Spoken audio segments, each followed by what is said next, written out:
이번에 전해드릴 얘기는 중고차에 관련된 얘기예요. 제가 올린 영상 가운데 택시 괴담에 등장했던 그 친구 기억하시는 분들 덜어 계시죠? 그 친구가 겪었던 일입니다. 지금부터 그 친구를 편의상 하철이라고 부를게요.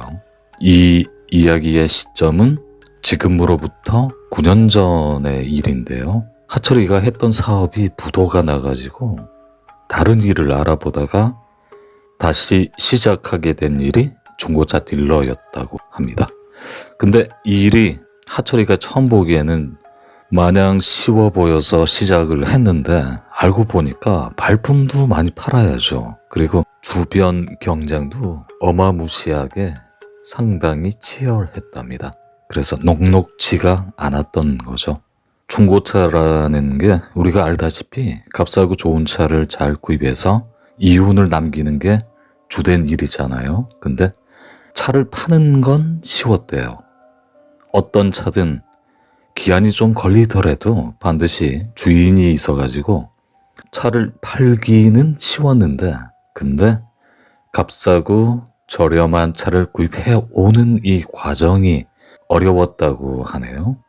특히 중고차 딜러 초짜들 같은 경우 차를 잘못 구입해 와서 오히려 속된 표현이죠. 눈탱이를 맞는 경우가 간간히 있었다고 해요. 하철이가 처음 중고차 딜러 일을 처음 했던 시기에 보통은 자동차 매물을 인천까지 올라가서 거기서 이렇게 차를 구입해 와가지고 이윤을 남기고 그랬는데, 그런데 한 번은 울산 교차로 신문에 올라와 있는 중고차 광고를 보던 중에 연식하고 동급에 비해서 굉장히 값싼 중고차가 신문 광고에 있는 걸 발견하고는 야, 이게 웬 떡이냐 하고 얼른 다른 사람이 그 차를 낚아채기 전에 전화를 걸어가지고 그 차주분을 만났대요. 차주분께선 중년 남성분이셨는데 처음 보는 순간 신뢰가 가더랍니다. 차를 울산 중구 쪽에 있는 어느 동네에 어느 아파트 지하 주차장에 차를 세워놨는데 약간 침수가 되어서 싼 가격에 내어놓았다고 솔직하게 말씀을 하시면서 차 상태 한번 이리저리 꼼꼼하게 살펴보고 알아서 잘 결정하라고 하셨대요. 그래서 하철이가 차 상태를 이리저리 꼼꼼히 살펴봤는데 분명 침수 흔적은 있는데 침수차 치곤 비교적 차 상태가 양호했단 거예요. 그래서 하철이 마음에 쏙 들어가지고 당장 차를 구입했답니다. 참고로 그 차가 아마 여러분들 중에서도 아시는 분들은 잘 아실 텐데 무쏘 트럭 있죠? 무쏘 스포츠로 불렸던 차 기억하시는 분들 계시죠? 차를 당장 구입하고 이 차를 때도 빼고 광도 내서 저기 매장 라인에 전시해 놓기도 하고, 그리고 또 출퇴근용으로 사용을 했는데 이 차를 구입하고 일주일쯤 지나서 기묘한 꿈을 꾸게 되었대요. 꿈속에서 어떤 젊은 여성이 얼굴도 굉장히 미인이었대요. 그런데 자기 침대에 올라와서 자기를 끌어안고 같이 잠을 자는 내용의 꿈이었는데, 꿈을 깨고 나면 꿈꿀 때 그 기분은 말로 형용할 수 없을 정도로 매우 황홀했다고 해요. 처음 이 꿈을 꿀 때는 내가 몽정인가?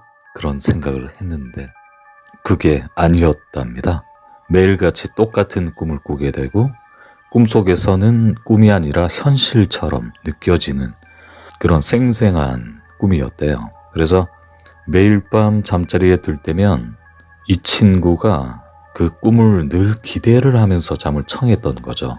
그러던 어느 날인가 퇴근할 때 그 차를 몰고 가던 길이었어요. 저녁 7시 무렵이었는데 가던 길에 담배가 그만 다 떨어져 가지고 학산동 근처에 그 편의점에 있는 길에 차를 잠시 정차를 하고 얼른 담배를 사고 나오는데 갑자기 처음 보던 할머니가 자기를 아는 체 하더랍니다. 얼른 네 갈 길 안 가고 여기서 뭐하노? 이제 고만 방황하고 네 갈 길 가거라. 그런 말씀을 하시더란 거예요. 그니까 하철이가 황당해 하면서 아니 할머니 지금 저보고 하시는 말씀이세요? 그랬더니 아니야 내가 다른 사람으로 봤네. 아우 착각했네 하시면서 혼잣말로 아이고 이놈의 주둥아리가 보살이네 보살이야. 그런 말을 하시더란 겁니다. 이때 하철이가 뭔가 필이 온 거죠. 이 친구가 냄새 하나 잘 맡거든요. 야, 저 할머니 분명 뭔가가 있는데 뭔가 숨기는 그런 느낌을 받았대요. 가뜩이나 밤마다 묘한 꿈을 꾸던 중이라서 하철이가 할머니에게 캐묻기 시작했대요. 할머니, 뭐가 보이시죠? 무속인이신가요? 숨기는 거 잘 알아요. 저도 요즘 꿈자리가 좀 뒤숭숭하거든요. 제발 말씀해 주세요, 할머니. 복비는 충분히 제가 드릴게요. 이렇게 재촉하니까 그 할머니께서 내가 지금 말해도 자네와 나는 지금 인연이 아니라네. 그리고 앞으로 자네가 날 찾아올 일도 없을 걸세. 나 볼 일이 급해가지고 바쁘네 하고 그렇게 대답을 피하시면서 할머니가 갈 길을 가시더란 겁니다. 그래서 그렇게 한 군고구마 한 5개 먹은 답답한 마음을 안고는 그렇게 집으로 돌아갔는데 그날도 변함없이 하철이가 밤에 잠이 오게 되면 자꾸 제발 꿈속에서 그 여자가 나오길 기대하면서 잠을 청했죠.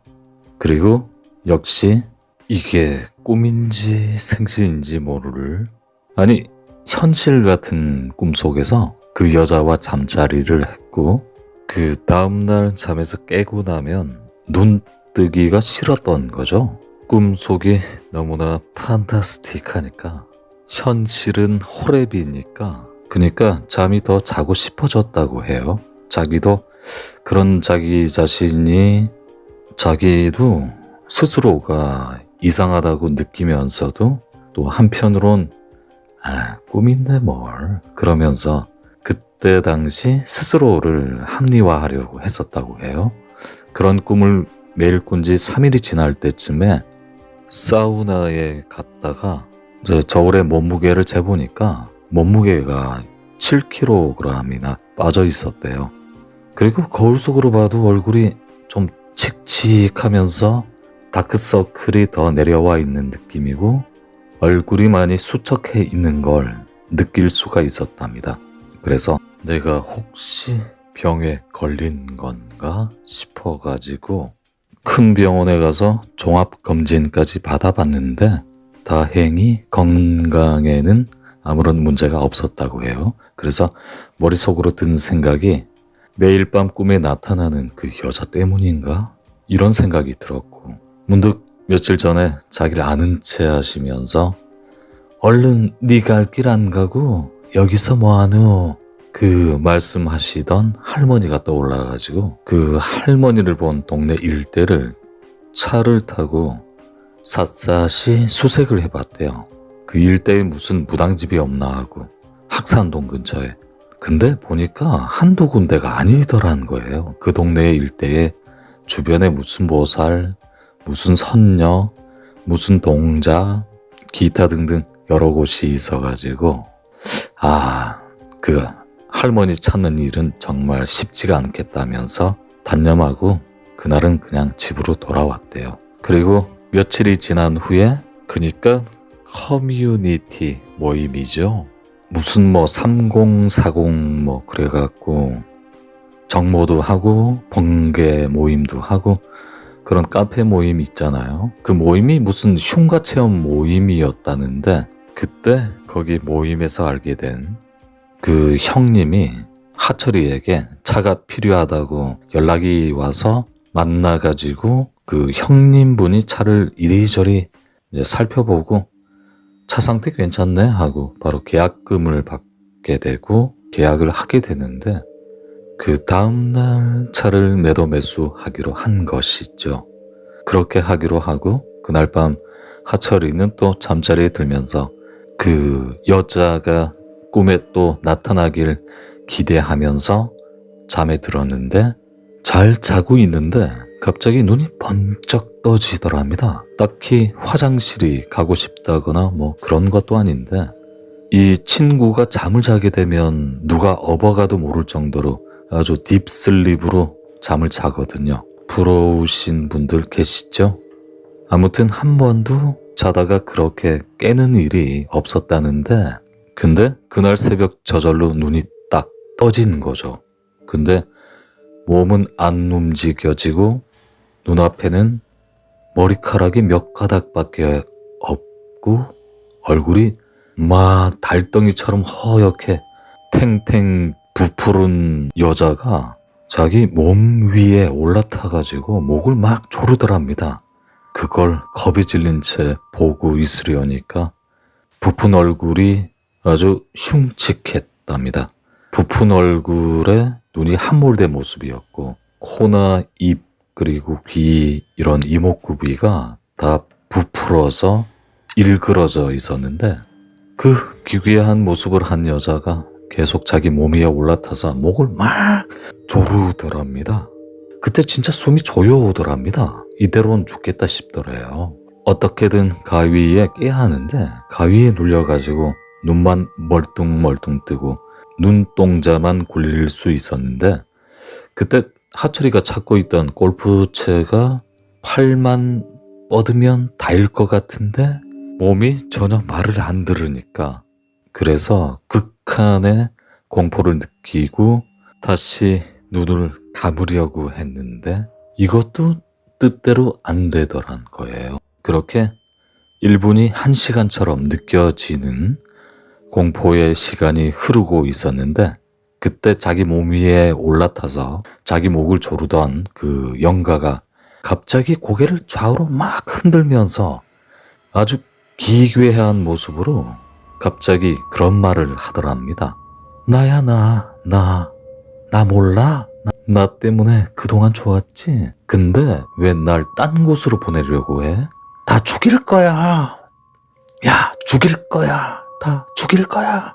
패닉 상태로 그 소리를 듣고 있는데 갑자기 방 안이 온통 빛으로 환해지더니 머리부터 발끝까지 하얀 그 빛과 아우라를 뿜어내는 할머니 분이 나타나서 그 여자 영가를 끌고 가더니 잠시 후 눈앞에서 사라지더랍니다. 그때 가위에 풀려서 눈을 떴는데 눈 뜨고 한동안은 이제 넌나간 사람처럼 얼이 빠져가지고 멍 때리고 있다가 시간이 조금 흐르고 조금씩 정신이 이제 드니까 공포는 채 가시지 않은 채로 머릿속에는 수천 가지 생각이 막 들더랍니다. 아니, 내가 그동안 꿈에서 잠자리한 여자가 그 끔찍한 모습의 그 여자였단 말인가? 그 생각을 하니까 몸에 전율이 느껴지면서 소스라칠 정도로 막 소름이 막 돋더랍니다. 그때 막 그 헛구역질이 나오고 그랬대요. 근데 자기를 딴 곳으로 보낸다는 그 말의 의미는 뭘까? 내 차를 팔아서일까? 아, 과연 이 차를 형님에게 팔아야 되나? 어떻게 할까? 고민이 막 되었죠. 그때 시각은 새벽 4시 반이었고 어차피 잠은 다시 안 올 것 같고 출근 시간은 아직 한참 남아있고 이 복잡한 생각을 잠시 지우려고 드라이브 삼아서 차를 타고 편의점에 갔답니다. 이 친구가 살던 곳이 울산에선 상당히 외곽 지역이죠. 그 다운동 넘어서 척과라는 변두리 지역이거든요. 시골 마을 같은 동네가 나오는데 그러니까 차를 타고 5분 정도 가야 편의점이 나오는데 그래서 차를 운전해서 가는 길이었는데 어떤 차가 계속 비상등을 켜면서 자기 가는 방향으로 뒤따라 오더랍니다. 그러면서 뒤에서 눈부시게 쌍라이트를 막 쏘아대면서 계속 따라오길래 하철이가 아니 왜 저래? 내 차 라이트 안 켜진 건가? 타이어에 바람이 빠진 건가? 아님 시비 거는 건가? 하면서 서서히 속도를 줄이니까 뒷차도 속도를 줄이고 그대로 있더랍니다. 그래서 차를 도로 한복판에 세워놓고 하철이가 차에 내려서 그 차 있는 대로 걸어갔대요. 도대체 왜 그런 건지 묻거나 따져봐야 하니까 뒷차 쪽으로 가보니까 그 차 운전석에는 70대로 보이는 점잖은 할아버지가 타고 계셨대요. 하철이가 아니 왜 눈부시게 상라이트 켜고 비상등 켜고 절 따라오는 겁니까? 물어봤더니 할아버지가 혼이 나간 표정을 하시고는 아니 방금 전까지 있었는데 이상하네 그러시면서 자네 차 뒤에 화물차 짐 실는 공간에서 어떤 사람이 서 있었는데 워낙 휘청휘청거리면서 차에서 떨어질 것 같았거든. 그런 말씀을 하셨는데 그 할아버지 눈에는 자칫하면 그 사람이 차에서 떨어질 것처럼 보였다는 건데 근데 차를 세우고 나니까 그 사람이 안 보이더란 겁니다. 그래서 하철이가 생김새를 물어봤대요. 그니까 머리하고 몸이 좀 부푼 것처럼 매우 컸는데 어두운 색 원피스를 입고 머리는 대머리였던 것 같다고 말씀하시더랍니다. 그 말을 듣고 다시 한번 소름이 돋은 거죠. 그때 대충 퍼즐이 맞춰진 건데 일단 그때 하철이는 할아버지께서 신경 써 주셔가지고 고맙습니다 하고 인사하고 명함 내밀고 다시 그대로 운전해서 편의점 있는 곳으로 갔죠. 근데 신경이 쓰이겠죠. 운전하면서도 룸밀러를 통해서 차 뒤쪽에 뭐가 보이나 하고 힐끔힐끔 보니까 자기 눈에는 아무것도 안 보였답니다. 편의점에 가서 먹거리를 사고 차를 운전해서 다시 집으로 돌아올 때도 차 룸밀러를 통해 가지고 차 뒷부분을 자꾸 힐끔힐끔 이렇게 쳐다봤는데 역시나 아무것도 안 보였대요. 그 당시 하철이가 살던 지역이 주변에 집이 몇 채 없고 폐교가 있는 그러니까 인가가 드문 완전 깡촌 마을이었거든요. 주변에 논하고 산 그리고 도로밖에 없는 저녁이 되면 풀벌레 소리하고 개구리 소리가 장난 아니게 들리는 그러니까 마을이 굉장히 어두컴컴해서 그때 더욱더 겁이 났던 거죠. 차를 주차해 놓고 손살같이 집으로 뛰어가는데 그때 집 앞에 다 와가지고 한 번 더 차 있는 쪽으로 고개를 돌려봤는데 그랬더니 뭔가 검은 덩어리 같은 형체가 먹구름처럼 화물차 뒤에 둥둥 떠 있는 게 보여서 엄마야 저게 뭐야? 한동안 겁에 질려가지고 얼어붙어 버린 거죠. 그러다 시간이 조금 지나니까 이제 얼음땡 상태가 돼가지고 그러다가 얼른 집으로 들어갔던 거죠. 그 뒤로 해 뜰 때까지 공포심에 이 TV 소리를 크게 켜놓고 그렇게 있다가 해가 뜨고 나니까 그때부터 조금씩 공포심이 사그라들기 시작했대요. 그리고 차를 팔기로 한 형님에게 당장 전화를 걸어가지고 이제 지금까지 자기가 그 차를 가지고 와서 겪은 일을 상세하게 다 까발리기 시작했답니다.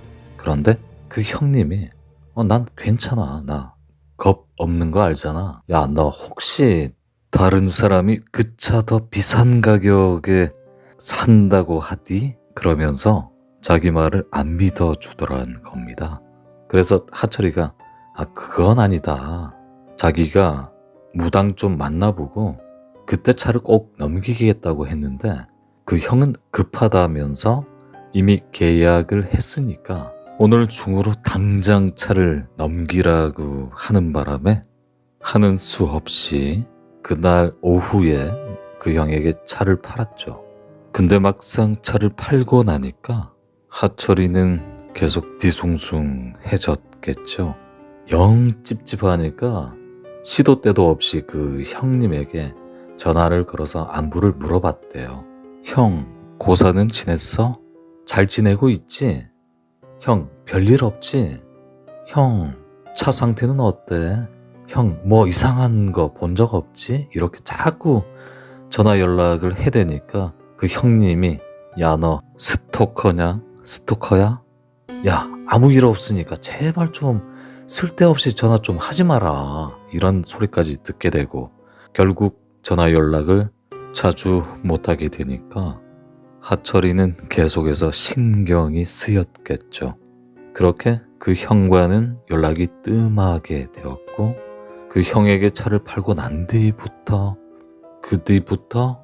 이상하게도 그 영가는 더 이상 꿈에 안 나타났다고 해요. 그러던 어느 날 그 중고차 시장에서 업무를 마치고 퇴근할 무렵에 그 형님의 형수님께서 전화가 걸려왔는데 형님이 병원 응급실에 있다는 전화를 받고 하철이는 야, 드디어 올 게 왔구나.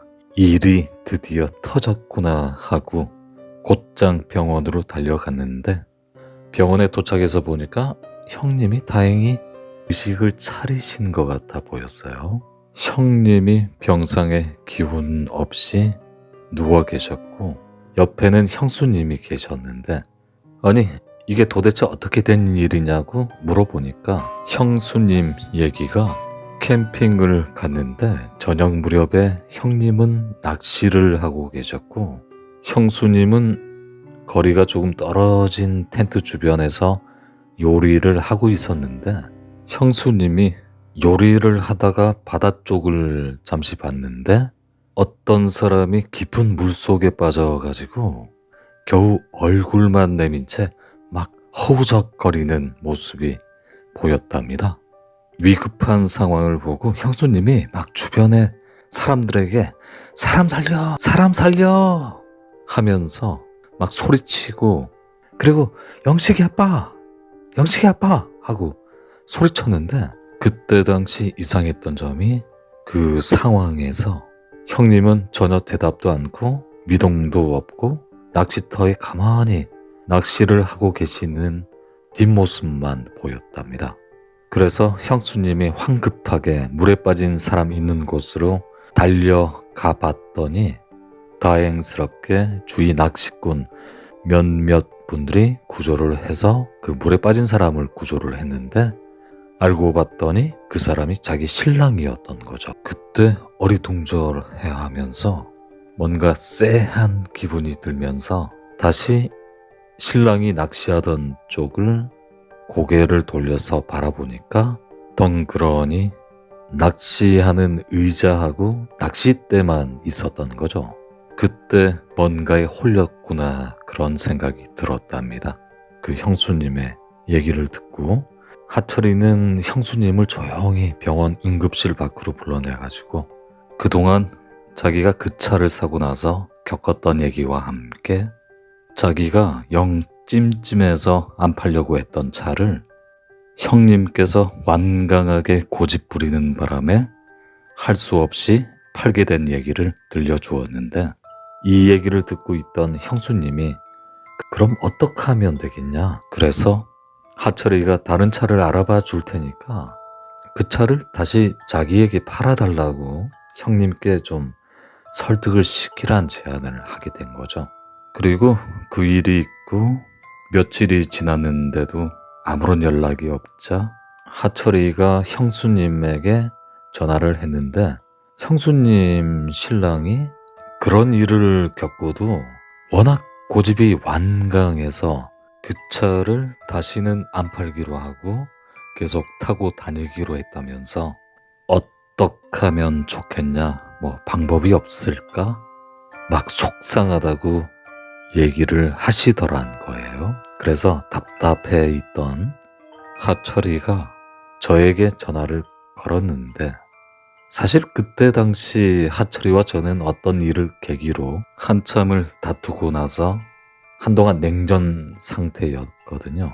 그런 상태에서 오죽이나 답답했으면 자존심이고 뭐고 간에 다 내팽겨치고 저에게 전화를 했던 건데 그때 전 전화상으로 하철이의 속사정을 듣고 그래 하철아 언제 스케줄 한번 비워놔라.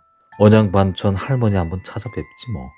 근데 그 형님을 잘 설득해서 차를 타고 가야 할 것 같은데 왠지 뭔가 구실거리를 만들어 봐야 할 것 같은데 뭐 이를테면 바람 쐬러 간다든지 아무튼 그래가지고 같이 보자. 그렇게 통화가 끝나고 며칠이 지난 후에 약속한 날에 하철이를 만났는데 그 형님 차를 타고 온 하철이만 보이길래 야, 너 형님은 왜 안 보이고 너만 온 거냐? 했더니 아, 형이 제주도 출장 중인데 형수님께 말씀드려가지고 차만 가져왔어. 그래서 그래 어찌됐건 일단 할머니께 가보자. 그 길로 언양반천 할머니가 계신 암자로 갔죠. 도착해서 보니까 할머니가 미리 마당에 나와 계셨는데 저희가 안녕하세요 할머니 그동안 잘 지내셨어요? 하고 인사를 드렸더니 할머니께서 고개를 몇 번 끄덕끄덕 하시고는 일단 법당부터 들러서 이렇게 산신당하고 부처님께 절하고 오라고 해서 저희들은 그렇게 하고 할머니가 따로 계시는 방에 들어가서 그동안 제 친구 하철이가 겪은 일을 말씀드렸더니 할머니께서 일단 차 있는 곳으로 가보자고 하셔가지고 차 있는 곳으로 갔는데 할머니께서 차 뒤쪽 화물칸에 가서 무고를 가지고 막 흔들더니 접신이 돼가지고 그때 실력을 받고 말문이 터지기 시작한 거죠. 저희들은 그 얘기를 쭉 들어보니까 지난 2016년 10월 달에 차바 태풍의 영향으로 이 폭우로 인해서 중구 지역에 막 성남동, 우정동, 태화동 이 일대가 상가하고 아파트 지하 주차장이 물에 잠길 때가 있었거든요. 그때 지하 주차장으로 내려갔다가 지하 주차장이 급속도로 물에 잠기는 바람에 지하 주차장을 미처 빠져나오지 못하고 물속에 잠겨서 억울하게 죽은 영가가 그 차를 벗어나지 못하고 있다는 그런 내용이었죠. 할머니께서 접신을 끝낸 후에 하철이에게 그동안 이 차에 있는 영가랑 너랑 귀접을 했는데 다행히 수호령이 너를 지켜준 거네 하면서 너는 괜찮은데 문제는 이 차주가 문제인데 고집이 엄청 세. 도무지 그 고집을 꺾을 수가 없네. 차에 있는 원기를 천도를 해야 하는데 말을 잘 안 들을 것 같다면서 방법은 두 가지밖에 없다고. 천도를 하든지 차를 폐차를 하든지. 그런데 이 차주가 문제라고 그런 말씀을 하셨어요. 저희 일단 할머니에게 복비를 드리고 나서 감사합니다. 다시 한번 찾아뵙겠습니다. 하니까 할머니께서 저희가 드린 복비 중 일부를 꺼내서 이걸로 기름값이나 하라고 다시 건네시길래 괜찮습니다 하고 막 황급히 그 자리를 떴죠. 그 후로 하철이는 형님하고 형수님께 여러 번 전화를 했던 건데 하철이가 차값을 다 지불을 해줄 테니까 그리고 또 다른 차를 알아봐 줄 테니까 다시 자기에게 차를 팔라고 아니면은 언양 반천에 계시는 무속인이신 할머니를 좀 찾아뵙자고 여러 번 제안을 했는데 도무지 그 형님을 고집을 꺾을 수가 없었대요. 그러다가 3개월 후에 하철이가 중고차 일을 그만두게 되는 일이 발생하는데 그 형이 자기가 판 차를 타고 가다가 그만 교통사고를 당하게 되는데 안타깝게도 팔이 잘리는 큰 부상을 입게 되었죠. 그래서 하철이가 그 형수님께 얘기를 들어보니까 그 형님께서 경부고속도로로 달리던 중에 갑자기 차 앞면 유리에 어떤 여자 얼굴과 몸이 보였는데, 그러니까 차 본넷 위에 어떤 여자가 엎드려 가지고 자기를 쳐다보고 있었던 거죠. 그때 운전 시야가 다 가려졌고 또 놀래 가지고 그만 가속 중에, 그것도 고속도로 코너길에 급 브레이크를 밟고 차가 한 바퀴 회전하면서 차 운전석 부분이 가드레일을 들이박았는데, 이때 팔이 그렇게 된 거라고 하더군요. 결국 그 차는 폐차 처리가 되었고, 이 일로 하철이는 자기가 판 차 때문에 그 형님이 그렇게 되었다는 어떤 그 죄책감이 들어가지고 중고차 딜러 일을 그만두게 되었다고 합니다. 전 그때 그 친구에게, 야, 너도 할 만큼 최선을 다했고 그 형님의 팔자니까 너무 죄책감을 가질 필요까지는 없다 하면서 달랬던 기억이 납니다.